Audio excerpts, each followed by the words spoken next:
is an ochlocracy? It is the rule of government by mob, or a mass of people, or the intimidation of legitimate authorities. Over the past few weeks, numerous American cities have descended into such a state, manifesting as arson, looting, property damage, coercion, physical assault, and even murder. Personally, I believe that the alleged murder of George Floyd was utterly unjustifiable, although I do not support the Antifa and Black Lives Matter movements. Before I explain to you the reason why, I first have to provide a recap of the events that led up to this point. On May 25th, 2020, news broke in the United States that a Black American man named George Floyd had allegedly been murdered by a white American police officer named Derek Chauvin in Minneapolis, Minnesota. In disturbing video footage that quickly spread across the globe via social media, Derek Chauvin can be seen kneeling on the neck of George Floyd for over 8 minutes as Floyd tells the officer, "I can't breathe," and calls out for his mother. What do you want? I can't breathe. Please, the knee in my dick. I can't breathe shit.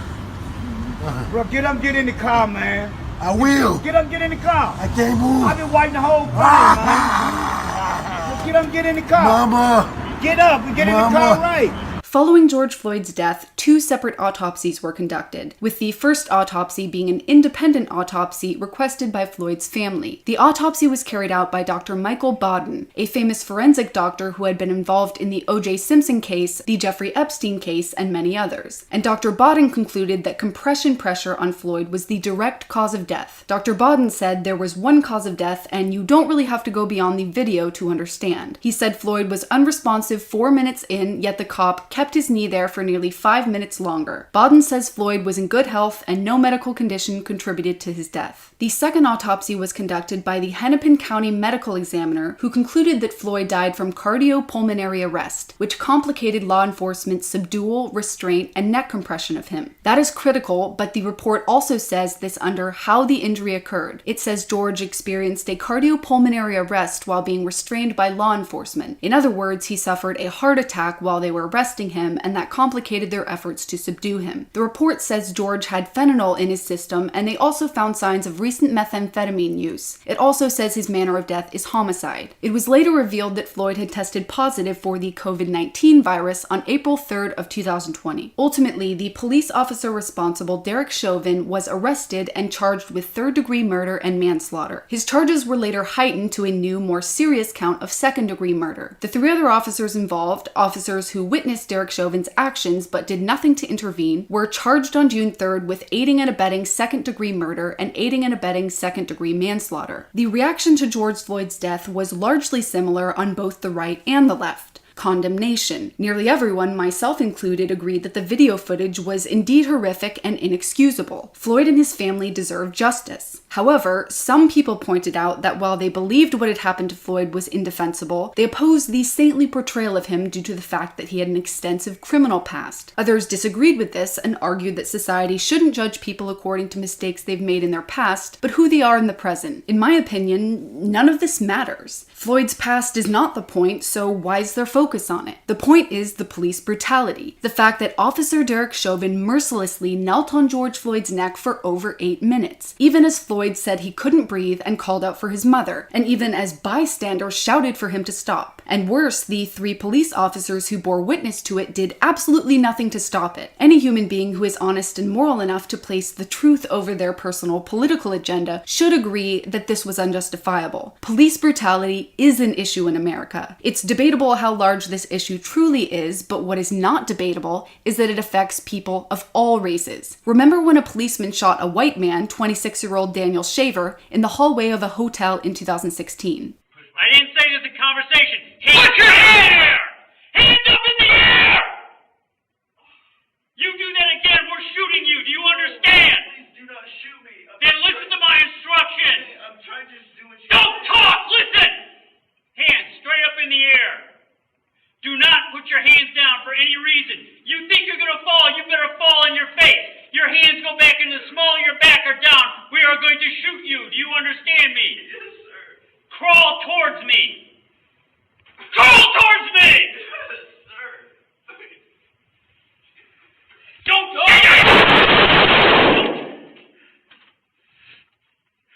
For those who don't know, the officer responsible, Philip Brailsford, was acquitted of murder and a lesser manslaughter charge. How the hell is this justice? Police brutality does exist, and I fully support peacefully protesting it and trying to reform it. In fact, I've personally had several unjust encounters with police over the past 4 years. I am by no means a cop sycophant. That said, what I don't support is labeling all policemen as dangerous killers, because this is false and many of them are in fact good. I also don't support the recent attempts to defund and even to abolish the police. Unfortunately, from the beginning, it very quickly became clear that the outrage was not about police brutality, and as a result, the opportunity for Americans to unite over reforming the issue of police brutality was destroyed. Ask yourself this question honestly. Had the cop who allegedly murdered George Floyd been black, or had Floyd been a white man, would there have been thousands of protests and riots in the streets as well as wall-to-wall mainstream media coverage? No. There wouldn't have been. The video in the murder would have quickly been forgotten. But as the footage of George Floyd's death circulated online and started to go viral, hundreds and then thousands of protesters took to the streets. Peaceful protests, regardless of whether or not one may agree with what's being protested, is a fundamental right, and I will always defend it. The problem, however, was that many of these peaceful protests immediately turned violent and spiraled into rioting, including looting, physical assault, arson, property damage, alleged racially and ideologically motivated attacks,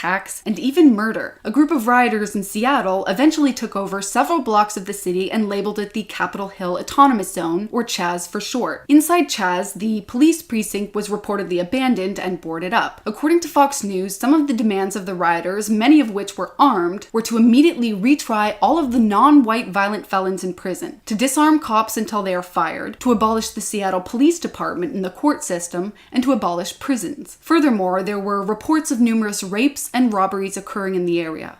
Our 911 response times have tripled in the area. They've gone from just over 5 minutes to about 18 minutes. Rapes, robberies, and all sorts of violent acts that have been occurring in the area that we're not able to get to. So it is not right for us not to be able to deploy our officers here. The radical demand to defund and even to abolish the police wasn't limited to the Seattle rioters inside the Capitol Hill Autonomous Zone, but was encouraged by rioters and protesters nationwide. A YouGov poll recently found that only 16% of Americans support defunding the police and that 65% oppose it. But despite this, in Minneapolis, the protesters eventually got what they wanted, with the Minneapolis City Council resolving to replace the police department with a community-led public safety system. In the midst of this decision, it was reported that 18.6% of Minneapolis's total real estate listing had popped up for sale. During the riots, footage of police officers and rioters alike acting violently surfaced online. Over 10,000 people were arrested, although many of them were immediately released. In Fort Worth, Texas, the police decided not to pursue riot participation charges against about 50 protesters who were arrested during a demonstration on May 31st. And in New York City, hundreds of looters and rioters arrested by the NYPD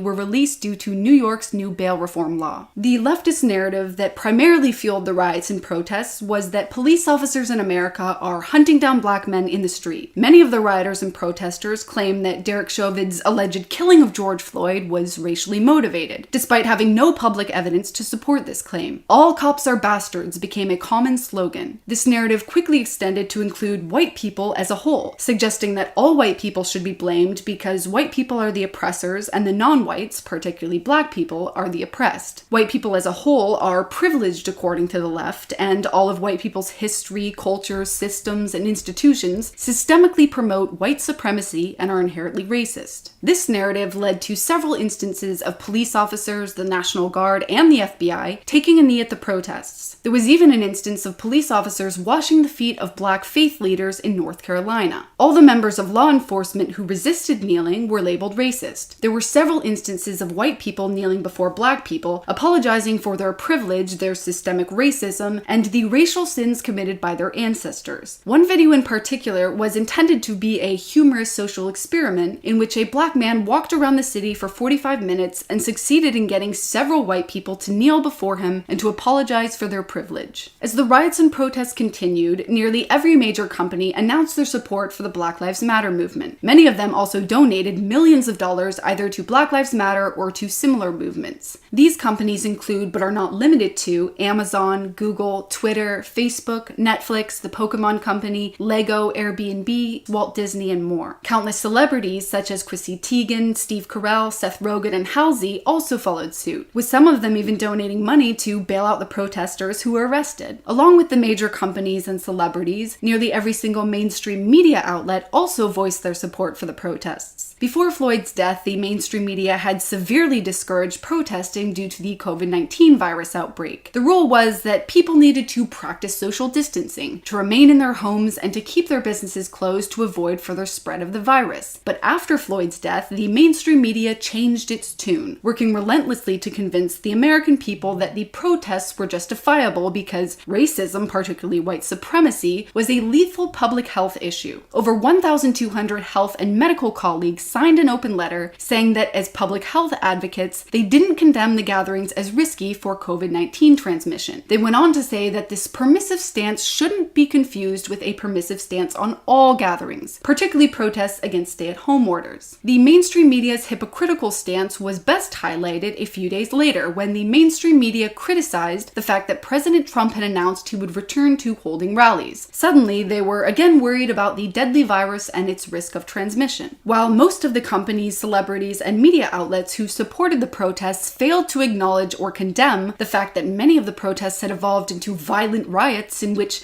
innocent people were losing their businesses and even their lives, certain media outlets such as Slate went so far as to try to justify the violence that was taking place. Nonviolence is an important tool for protests, but so is violence, Slate wrote. Aside from Slate, the Nelson Mandela Foundation also appeared to endorse violence, writing that the use of violence can be rational and carefully targeted as part of a strategy to counter structural and other forms of violence against Black lives. Multiple viral tweets on Twitter also endorsed violence, but were not removed by Twitter, despite Twitter claiming that glorifying violence went against their terms of service. In the end, nearly every American, young and old, was pressured to publicly pick a side. Silence is violence and silence is consent were some of the slogans used to create this pressure. Another tool was a social media campaign called Blackout Tuesday, in which users all across social media were encouraged to publish a black square as a symbol of solidarity with Black Lives Matter. This campaign forced people who had never been politically vocal before to take a political stance. Those who didn't publish a black square or who didn't do so fast enough were deemed racist and bullied. A long list of others who publicly failed to support or who criticized the Black Lives Matter movement were either suspended or fired from their jobs. On that note, here's a question for you to consider. How are people who can get you fired from your job simply for disagreeing with them oppressed? How are these people victims? In light of what's occurred over the past 2 weeks, the most important question that Americans need to be asking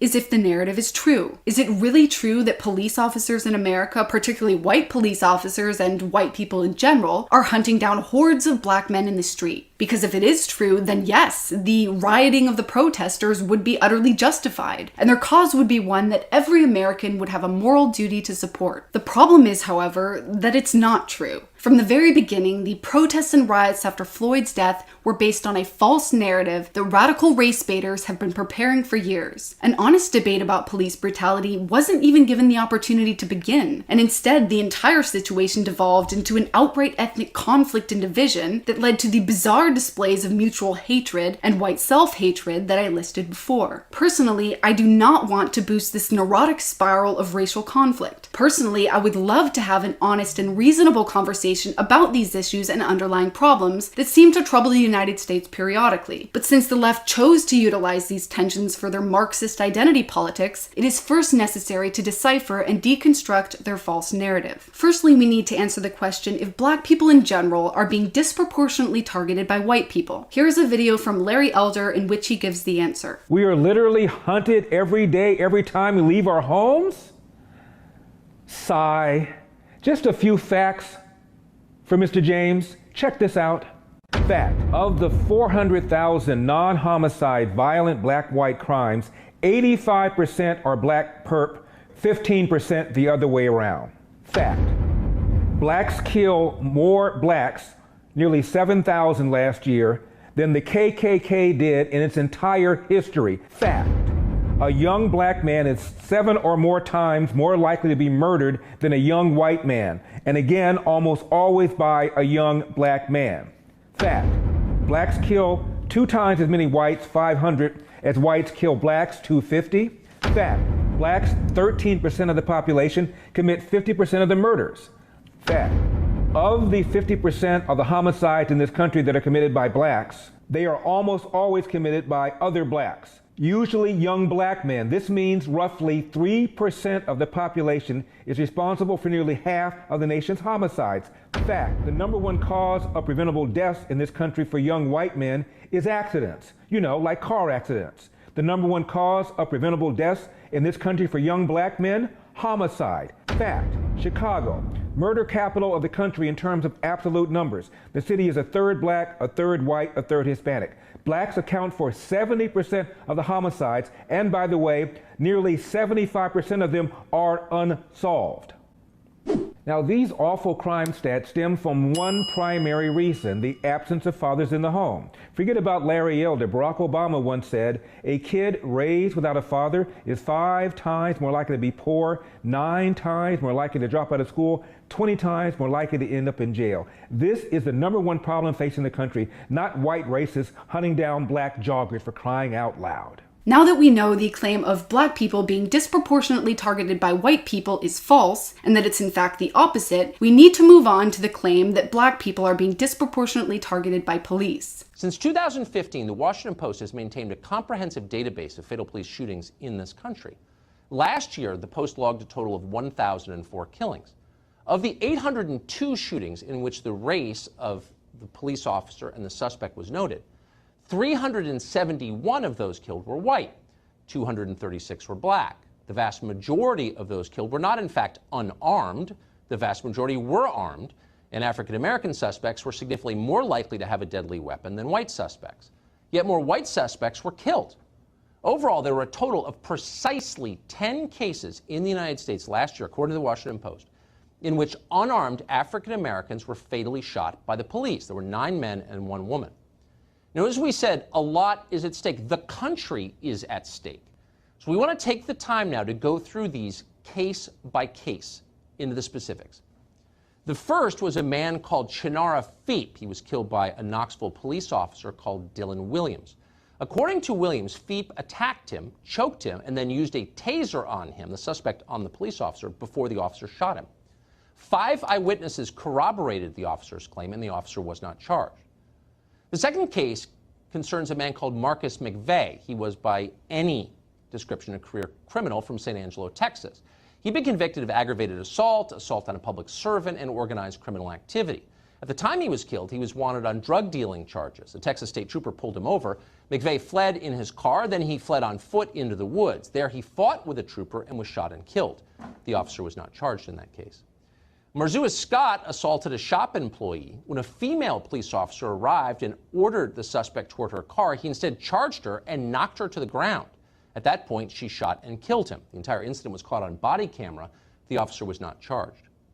Ryan Twyman was being approached by 2 LA County deputies when he backed into one of them with his vehicle. The deputy was caught in the car door. He and his partner opened fire. The deputies were not charged in that case. Melvin Watkins of East Baton Rouge, Louisiana, was shot by a deputy after he allegedly drove his car toward the deputy at high speed. The deputy was not charged. Isaiah Lewis, meanwhile, wasn't just unarmed, he was completely naked. Williams broke into a house and then attacked a police officer. The police tased Williams, but he kept coming at them and attacking. The officer shot him. They were not charged. Atiana Jefferson was shot by a Fort Worth deputy called Aaron Dean. A neighbor had called a non-emergency number after seeing Johnson's door open, thinking something might be wrong. Police arrived. Johnson saw them approach from a window and was holding a gun at the time. According to body camera footage, the officer shot Johnson within seconds. Jefferson, that officer, has been charged with homicide. Christopher Whitfield was shot and killed in a place called Ethel, Louisiana. He had robbed a gas station. Deputy Glenn Sims said his gun discharged accidentally while grappling with Whitfield's. Sims, who is black himself, was not charged in that killing. Kevin Mason was shot by police during a multi-hour standoff. While Mason turned out not to have a gun, Mason claimed to have a gun, claimed to be armed, and vowed to kill police with it. They believed him. Mason had been in a shootout with police years before. And finally, the 10th case concerns Gregory Griffin. He was shot during a car chase. An officer called Giovanni Crespo claimed he saw someone pointing a gun at him. Later, a gun was in fact found inside the vehicle, and yet Officer Crespo was charged anyway with aggravated manslaughter. Those are the facts. That is the entire list from 2019, last year. 10 deaths. In 5 deaths, an officer was attacked just before the shooting occurred. That is not disputed. 1 allegedly was an accident. That leaves a total of 4 deaths during a pursuit or in a standoff. So out of 4, in 2 of those cases, in fully half, the officer was criminally charged. Is it possible that more of these officers should have been charged? Of course it's possible.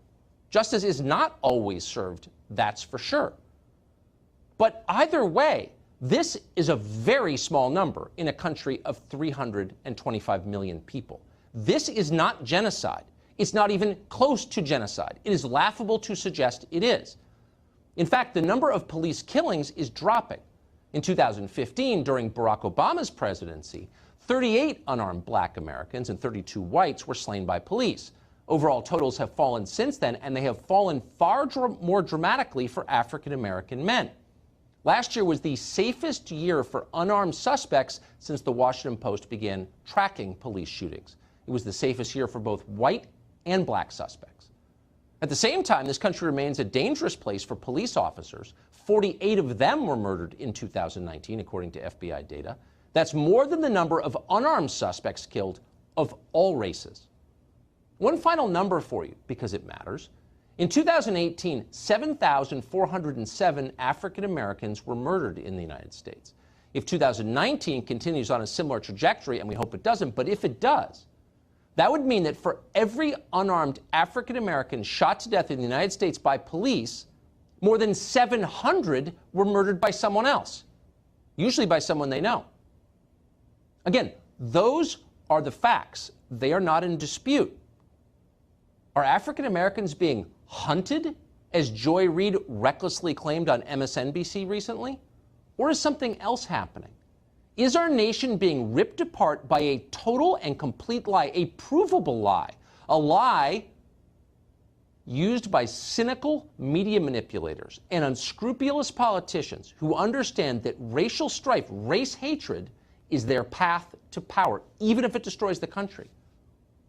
You have the facts now, and you can decide what's really going on. To add to Tucker Carlson's words, it's important to note that even though black people are overrepresented as having been killed more often by police compared to their percentage of the population, they are not overrepresented based on the number of their police encounters due to their crime rates being much higher or their percentage of having killed police themselves. In fact, a police officer is 18.5 times more likely to be killed by a black male than an unarmed black male is to be killed by a police officer. Despite making up only 6.4% of the population of the United States, black males made up for about 38% of cop killers in 2018 and 35% of cop killers in 2019. As an overall average from the years 2010 to 2019, black males made up for about 37% of cop killers. Furthermore, black police officer on black perpetrator accounts for many of the black victims of police killings as well. But for some reason, we only hear about police brutality in the context of a white cop and a black victim. As Matt Walsh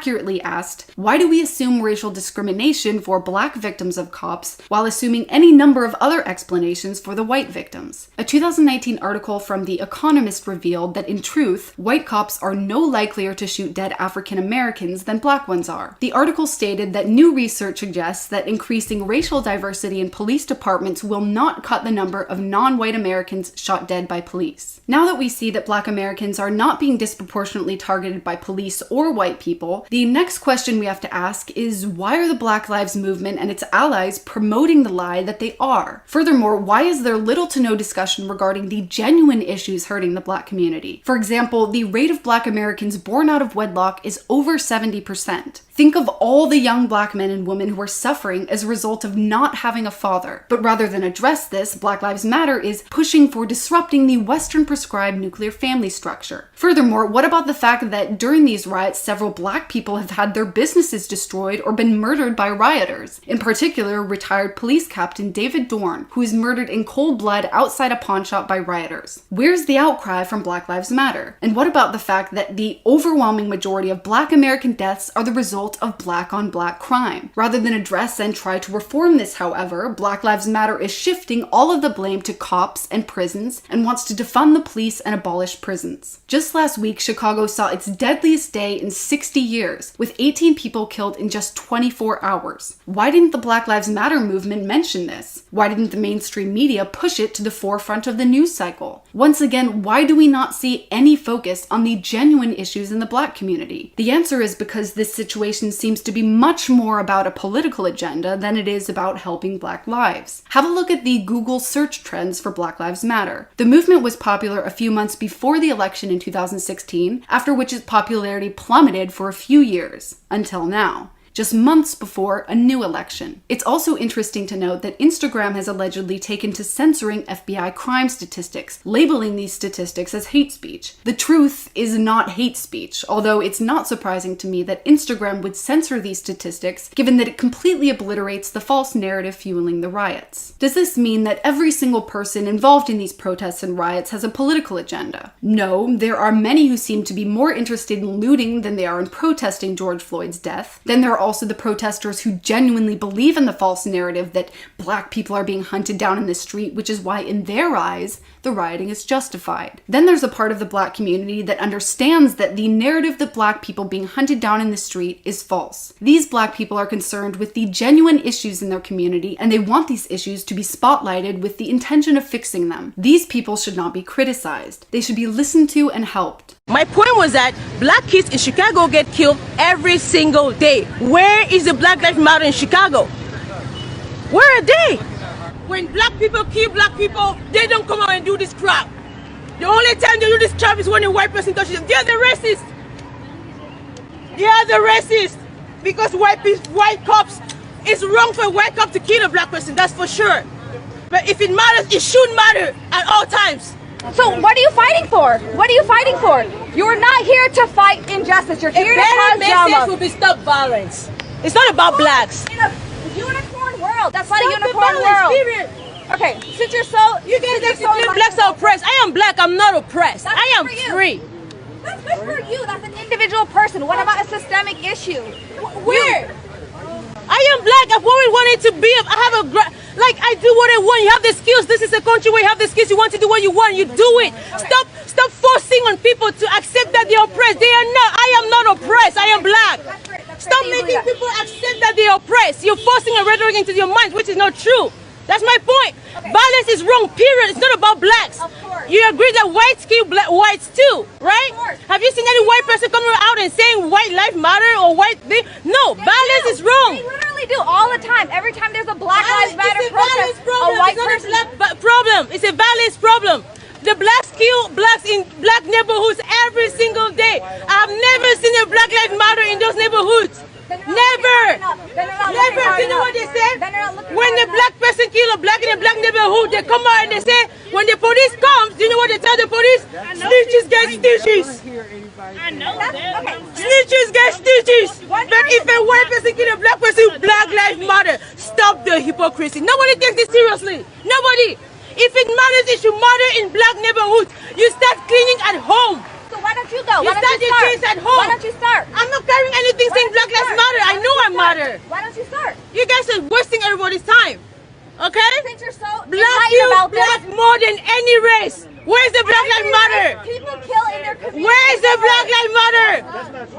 I am free. Don't try to make me believe I'm not free. So the question then becomes, who exactly are the people utilizing the false narrative that black people are being hunted in the street for a political agenda? There are many different groups, including the mainstream media, Hollywood celebrities, big tech, and major companies, but two of the main activist groups at the forefront are Black Lives Matter and Antifa, the latter of which President Trump recently announced that the United States will declare a terrorist terrorist organization. Let's begin by having a closer look at Antifa. Antifa, despite the claims of its defenders and proponents, does not stand just for simply anti-fascism, but rather for the organization Antifaschistische Aktion, originally the paramilitary arm of the pro-USSR German Communist Party. Its actions today are not merely against fascism, but explicitly for a mix of anarchism and communism by any means necessary. While anarcho-communist movements have existed in some shape or form since the 19th century, the first incarnation of Antifa took place in 1932. The modern Antifa movement, which has no formal link to the first Antifa, also began in Germany, West Germany at the time, in the anarchist squatter movement of the 1980s. The organization then largely fought against the far-right National Democratic Party, which has recently all but vanished in the polls. The modern Antifa movement has embraced anarchism as well as communism. Their logo emulates that of their 1930s incarnation, but portrays the black flag of anarchism alongside the red flag of International Socialism and communism. Antifa has also co-opted Social Democrat symbols, such as the three arrows of the German Social Democrat Party's Iron Front paramilitary from the Weimar German era, a group the original Antifa often fought against. The modern-day Antifa is not a political party, they are an activist street movement, and they are an integral part of the anarcho-tyranny that's ruling us today. In all honesty, these modern-day Antifa would likely be a laughingstock to the communists of the DDR or the USSR. They do not possess comparable vision, strength, discipline, revolutionary spirit, or courage. In fact, what they do requires no courage at all, because they are not rebelling against the ruling ideology. They are a part of it. In some ways, they are a tolerated terrorist group that is allowed to take to the streets because they are a useful tool that is willing to enforce the soft totalitarianism that the leftist establishment requires. Antifa is active both in Europe and the United States, but despite being responsible for countless acts of violence and terror, the mainstream media continues to relentlessly defend them. Project Veritas recently released multiple videos of undercover infiltration into various Antifa or Antifa-connected groups.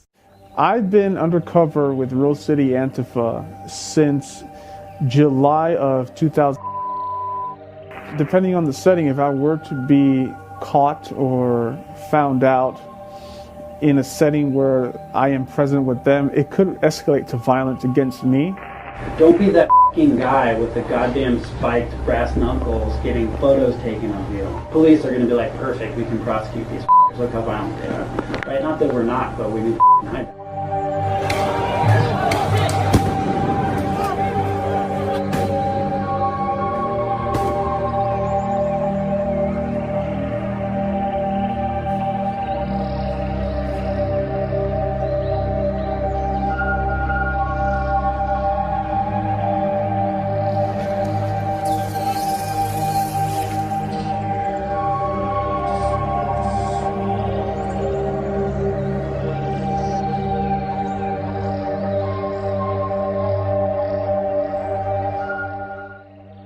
So currently I am a prospect for Rose City Antifa, and I am about halfway through the prospecting process to become a full-fledged member of Antifa.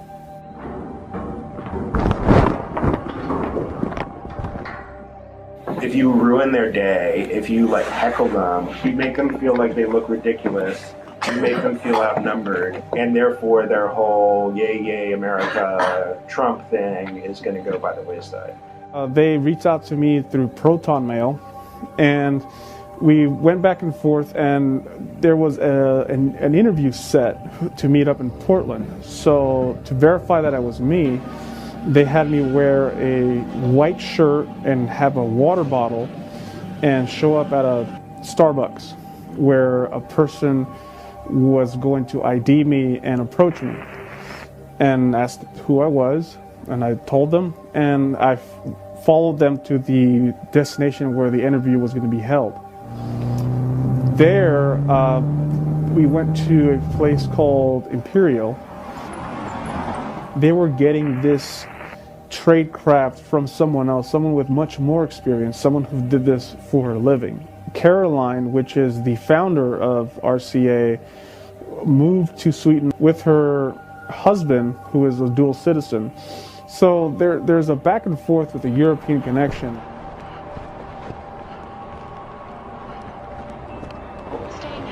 Rose City Antifa holds required lectures for prospecting members in secret at an Other Words bookstore before they open. And as part of their security culture, they require us to put our phones in the bathroom next door. This bathroom is not only away from the main room where the lecture is taking place, but also has a fan that muffles any sound from the room. The whole goal of this, right, is to get out there and do dangerous things as safely as possible. How violent is Antifa or RCA in particular? Practice things like an eye gouge. It takes very little pressure to injure someone's eyes. They do not hesitate to either push back or incite some kind of violence. In our classes and in our meetings, before we do any sort of demonstration or black bloc, we talk about weapons detail and what we carry and what we should have. What is black bloc? Well, this is black bloc right now. The term is used to a tactic in which individuals conceal their identity to look uniform so that no one can be identified in an act of a crime. With RCA, it seems much more structured, almost like a company or like a business. So, I feel like there is some type of outside funding, influence, or resources being used. Consider like destroying your enemy, not like delivering a really awesome right hand, left eye blow, It's not boxing, it's not kickboxing, it's like destroying your enemy.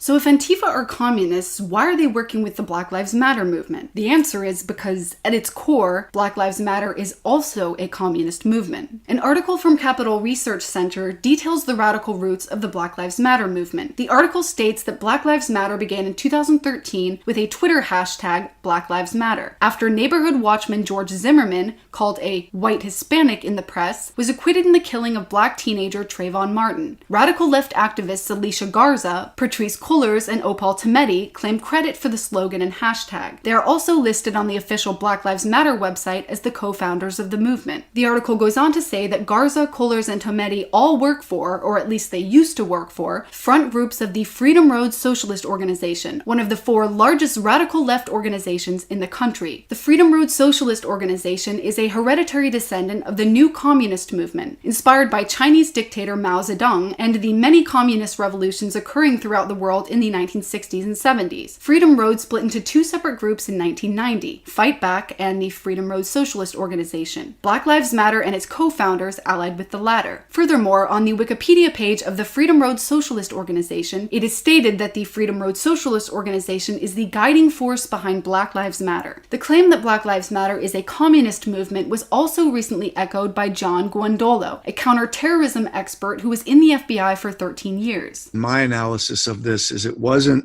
peaceful protests that have been hijacked.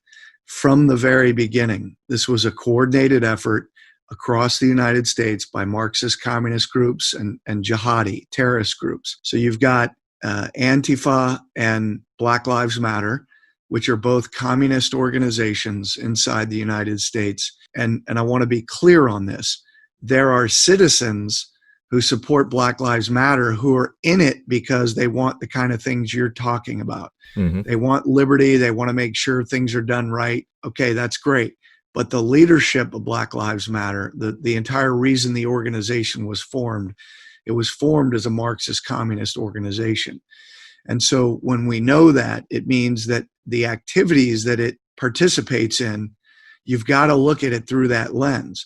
So you've got spontaneous, and I'm putting that in air quotes, protests in dozens of U.S. cities where it's immediately violent, where the people are armed, where we now know they're pre-staging pallets of bricks, where you now have police officers who have been shot in several cities.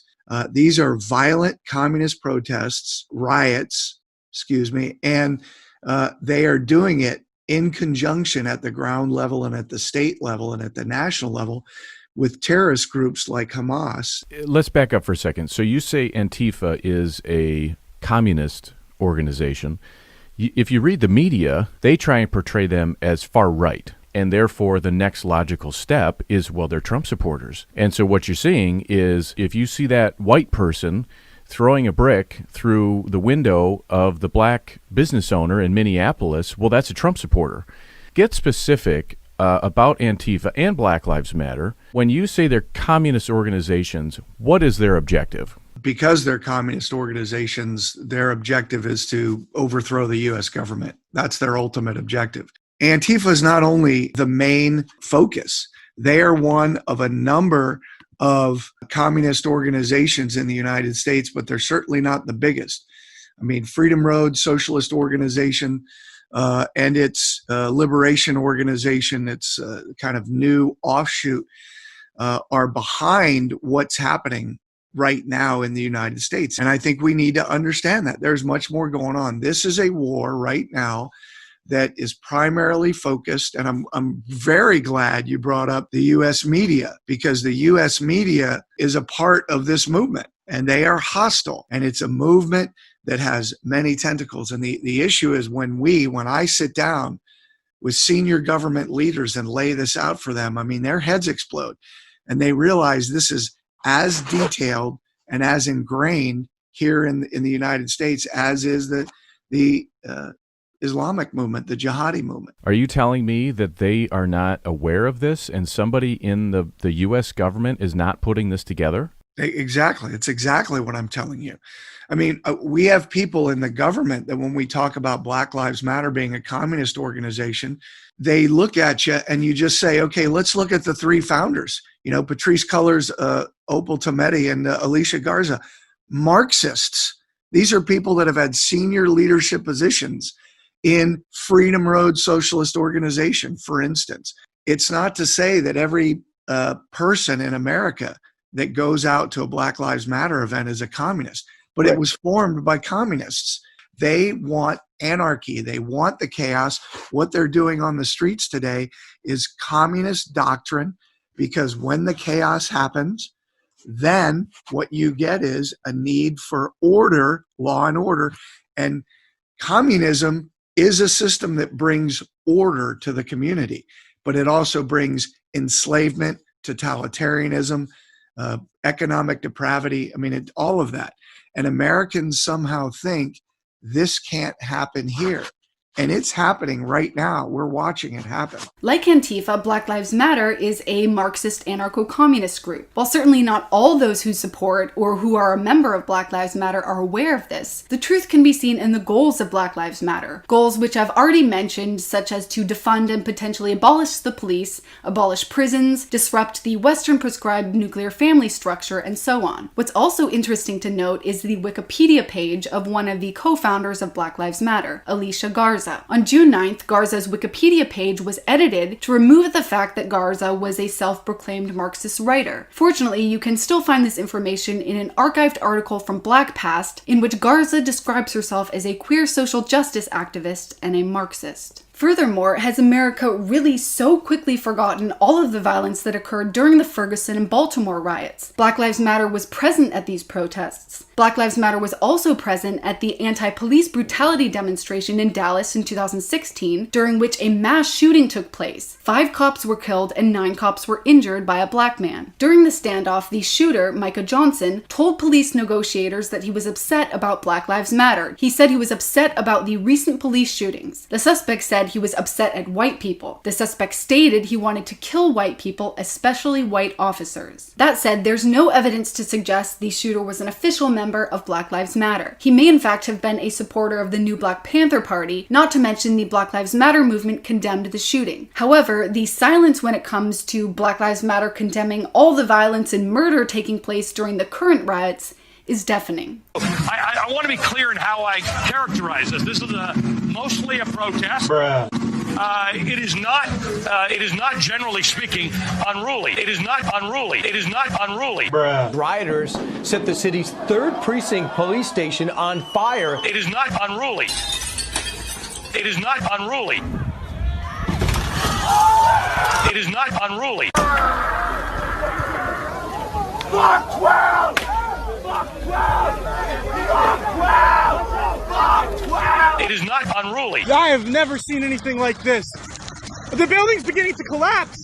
The building is collapsing! The building just exploded! Oh my God! It is not unruly. America is not a communist country. Communism is a totalitarian ideology that has been responsible for the deaths of nearly 100 million people. So why are controversial groups like Antifa and Black Lives Matter going mainstream? Why aren't they being reacted to with major criticism by our politicians, mainstream media, corporations, and Hollywood? The answer is because the left is largely winning the cultural battle. Marxism has been allowed to take root in our educational institutions and infect the minds of our youth for decades, leading to a culture that is dominated by Marxist influence. While we may have a right-wing president, our culture rejects him entirely, and his supporters as well, falsely labeling all of us fascists. Why do they label us fascists? Because communism labels absolutely everything that is anti-communist as fascist. So even if, like me, you reject fascism, perhaps you're simply a centrist who is anti-communist, you will still ultimately be falsely labeled a fascist, and there's nothing that you can do to prevent it. There's no amount of debating and pandering and compromising that will safeguard you from this outcome, unless of course you decide to become a communist. So what does any of this have to do with the current narrative of blaming police, and especially white people, for all of the black community's problems? Well, in order to achieve communism, communists require a revolutionary subject, or in other words, they require an oppressed group of people to carry out their revolution. The Marxists in America have attempted this in many ways. For example, spreading false narratives such as women are oppressed by men, the LGBT community is oppressed by the heterosexual community, black people are oppressed by police officers, and that minorities, particularly black people, are oppressed by white people. This is why, for example, most feminists avoid criticizing Islam or condemning the many murders, terror attacks, and rapes committed by radical Muslims, because criticizing Islam would be to criticize a minority group, and minority groups can't possibly be oppressors. They can only be the oppressed. In the minds of these Marxists, white people are the oppressors. Therefore, they cannot possibly endure oppression themselves. Every white person who has issues and sufferings is still a holder of white privilege, and therefore their issues must be discarded from mainstream discussion entirely. For example, a white Irish teen was recently the victim of an attack in Ireland. The alleged perpetrator stabbed him numerous times in a brutal attack that was captured on video, and yet the alleged perpetrator was released on bail on robbery and assault charges. Furthermore, the GoFundMe that was set up to raise money for the victim was shut down, and the sharing of the video on social media was discouraged by an Irish politician. His reason for this was to protect the privacy of the victim, and also that sharing the video might compromise the ensuing investigation. If this is true, why did no one have any problems about sharing the video in which George Floyd was killed? Another example is this video clip in which the leftist YouTuber Vaush pretends to care about sexual assault against women, but only until he finds out that the man who sexually assaulted the woman in this video wasn't white. For the record, the woman in this video is the right-wing YouTuber Sydney Watson.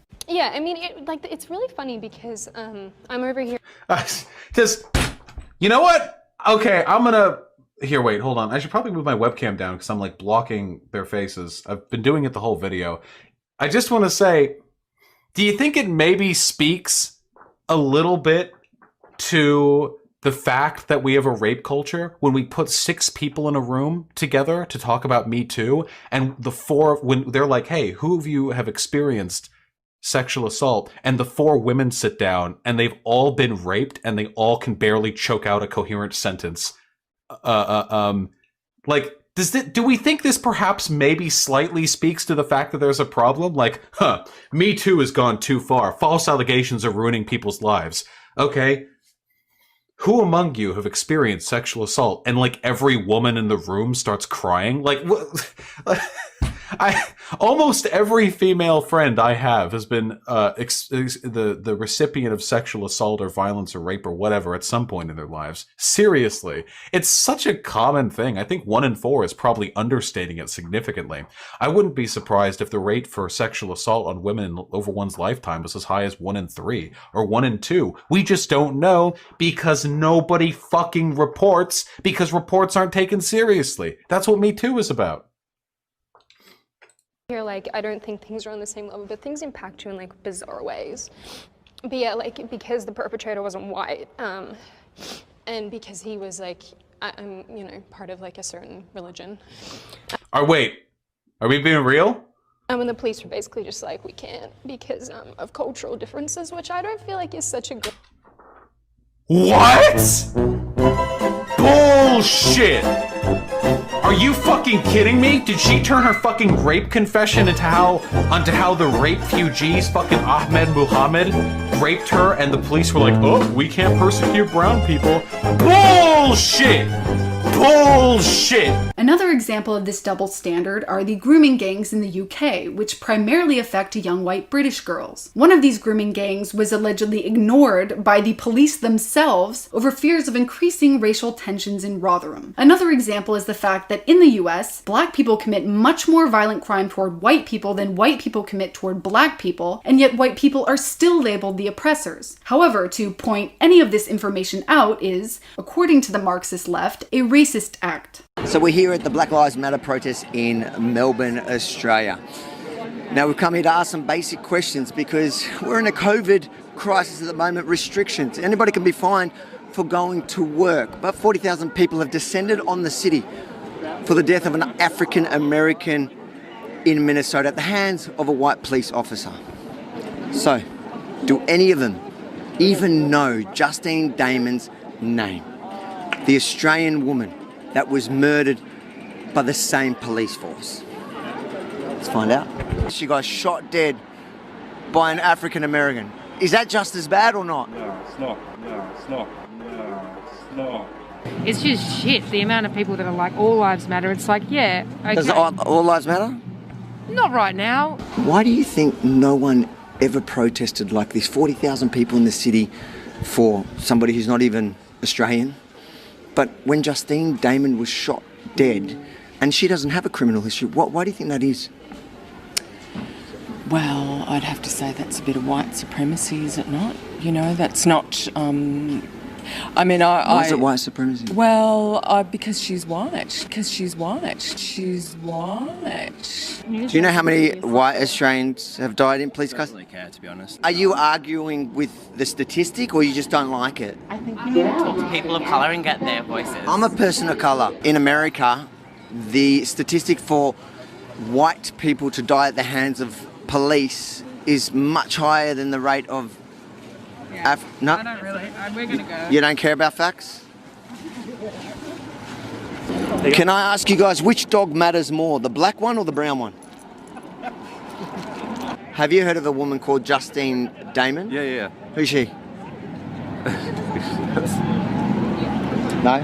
No, I haven't. You haven't? Have you heard of her? No. In the eyes of all of these people who have been ideologically subverted, the ultimate evil in the West is white people. Even for Antifa and other communist groups, many of which are largely white themselves, they also believe this. They are ethnomasochists who hate themselves and their history, and they believe that abolishing whiteness will pave the way for their communist utopia. For example, what does tearing down statues and defacing monuments have to do with protesting police brutality? Nothing. Instead, it's a blatant attempt to erase our history. This is also why the protests and riots have gone international and are popping up everywhere, from the UK to Germany to France to Sweden to even Austria. In the case of Austria, police brutality is practically non-existent, especially toward minorities. And yet there were 2 Black Lives Matter protests 2 days in a row with 30,000 attendees at each. When my husband decided to do a banner action at one of these protests, unfurling a banner from a rooftop above the protest that read "Our Lives Matter" and listed some of the names of the people who have been murdered by migrants, this action was deemed extremist and racist. Why? Because the names of the victims on the banner were white people. In essence, the Marxist left believes that white people are the saboteurs preventing a global equality. They believe that white people are sabotaging minorities and that the history, culture, and institutions of white people are the cause of not only all of the minority struggles, but the bulk of the issues in the West. So the answer is to shame white people, to make them kneel and submit, and to agree to the destruction of all that they have built. A historical example of the saboteur can be found in Mao's Communist China in 1958, when Mao believed that the sparrows were sabotaging the food supply because they were eating too much grain. Sparrows became the enemy of Communist China, and what followed was the Great Sparrow Campaign, during which hundreds of millions of sparrows were killed. Unfortunately, the problem with the Great Sparrow Campaign became evident in 1960. The sparrows, it seemed, didn't only eat grains, they also ate insects. With no birds to control them, insect populations loomed. Locusts in particular swarmed over the country, eating everything they could find, including crops intended for human consumption. People, on the other hand, quickly ran out of things to eat, and millions starved. Numbers vary, of course, with the official number from the Chinese government placed at 15 million. Some scholars, however, estimate the fatalities were as high as 45 or even 78 million. The riots we're currently seeing run much deeper than a protest against police brutality. Of course, police brutality does exist and should be combated and reformed wherever present. But once again, police brutality does not only affect one specific race. The false narrative that police and white people are hunting down black people is simply being used as a tool by the Marxist left to further their agenda. And despite what people may say, these Marxists, they're not revolutionaries who are speaking truth to power. On the contrary, they are the foot soldiers of the globalist elite. They've acquired millions upon millions of dollars of funding and have international public support. However, despite the level of their power, we need to stand our ground against them. When the Marxist left starts ripping down our statues, our reaction shouldn't be, but what about Karl Marx? He was a racist and an anti-Semite. That is the wrong approach because it surrenders ground to the Marxist left. Statues are not moral endorsements. They are physical reminders of our history, some of which is good and some of which is bad. And as the saying goes, those who erase their history are doomed to repeat it. The globalists of woke capital and the Marxists of no borders share a common enemy and a common goal. Their common enemy is the family, faith, and the nation, and their common goal is a global, genderless, rootless individual devoid of any identity. Globalists picture this homogenized mass as free consumers in a borderless market. Communists envision them as equal members of a borderless socialist world republic. Both are in favor of mass migration, population replacement, and the ethnic fragmentation of historic nations because both see cultures, traditions, and religions as hurdles for their idea of human progress. Ultimately, I must admit that I'm not fully convinced that communism is the end goal here. The globalist elite could simply be allowing the Marxist left to grow and to spread in order to use them as a sledgehammer to the order and stability of the United States and other Western countries. One finally extremely important question that should be included at the discussion table amidst these riots is why is the racial narrative so effective for the Marxist left? Why is it, for example, much more effective than the narrative that women are oppressed by men? The answer to this question is because racial tensions organically exist in societies that have an abundance of multiculturalism. So despite the fact that I've pointed out that we have a strong Marxist presence in America, it shouldn't be used by neocons as a red scare to distract from the underlying and unsolved problems of multiculturalism. The Marxist left are utilizing and amplifying these racial tensions for their political agenda, but they are not creating these racial tensions. And these tensions need to not be brushed away by an appeal to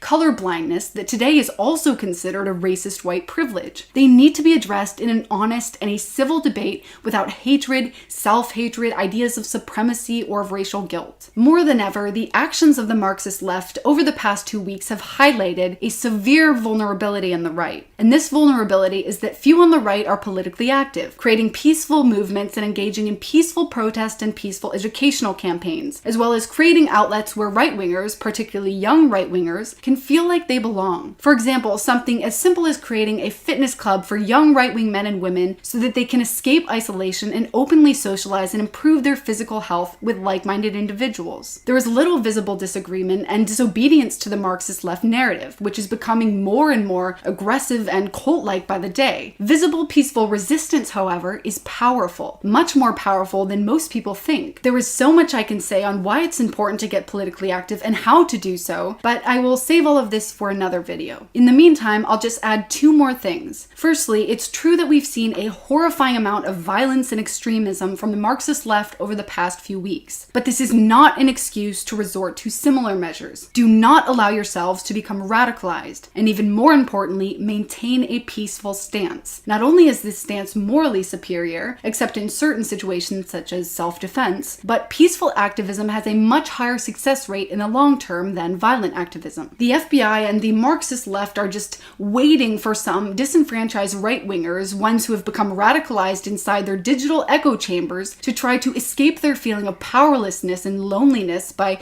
attempting or even committing an act of random violence. This kind of criminal and immoral behavior is part of the globalist game plan to discredit and dismantle patriotic alternatives to their agenda. In order to defeat the Marxist left, you must not become them. If you sense that you are becoming increasingly aggressive and hostile, channel your frustration into something productive like creating a peaceful political movement. Here are 3 books to get you started. All are written by leftists, but their tactics can be applied to the right. And secondly, I'll repeat that what happened to George Floyd was indefensible. He and his family do deserve justice. However, matter. It is absolutely false that black people are being disproportionately targeted by police and white people in America. Do not submit to this lie. Do not allow society to make you think that you don't care about the unjust deaths of black people simply because you do not support movements such as Antifa and Black Lives Matter, or support such extreme actions as defunding and dismantling the police and abolishing prisons. Do not allow society to convince you that if you are white, you are somehow guilty and responsible. Research and educate yourself, so that as these demands to kneel continue to spread across America and the rest of the West, you will know exactly what the people who choose to kneel are kneeling for,